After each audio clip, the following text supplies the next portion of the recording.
Hello everyone and welcome to TK Play, where tech meets play. For today's video, I will be sharing my experience of the Motorola Edge 2023 with you. Now the Motorola Edge 2023 has been out for some time, but I think it's a solid mid-range device for the price. You get some premium features, emphasis on the some, for a mid-range deal. When it first debuted, it was priced at $599. Not exactly a showstopper, especially when you consider the corners they cut. But let's start with the pros. Firstly, the device has an impressive 6.6 display, with a 144Hz refresh rate. It starts in auto mode by default, but you can change it.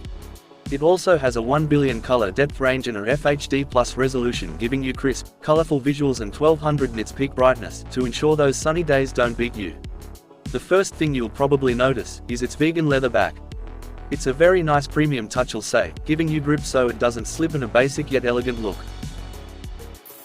Next, you'll get another premium feature in the form of wireless charging. Now it is only 15 but that is sufficient enough for the 4400 mAh battery. If you are ever in a pickle and short on time.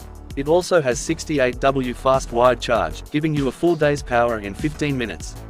Just gotta mention that wireless charging for a new device priced at $349 is very rare. Now the last premium feature is the trusty IP68 rating.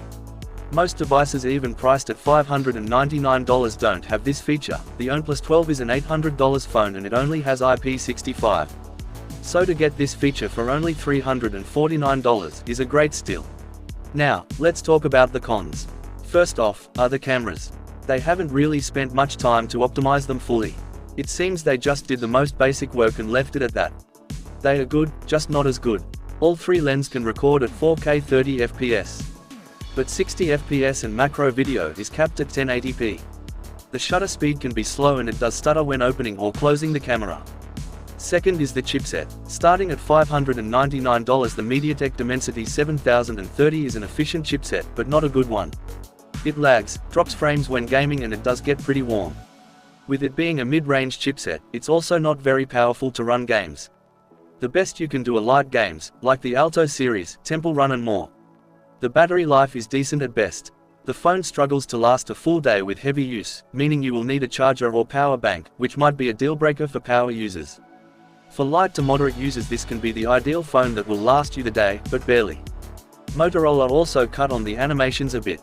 After uninstalling a few bloatware folders and applications, it helped. But the animations still take a hit when using it long enough or using a third-party launcher. I'm using Nova and Pixel Launcher. They both work quite well with the device, but from time to time, it still hiccups.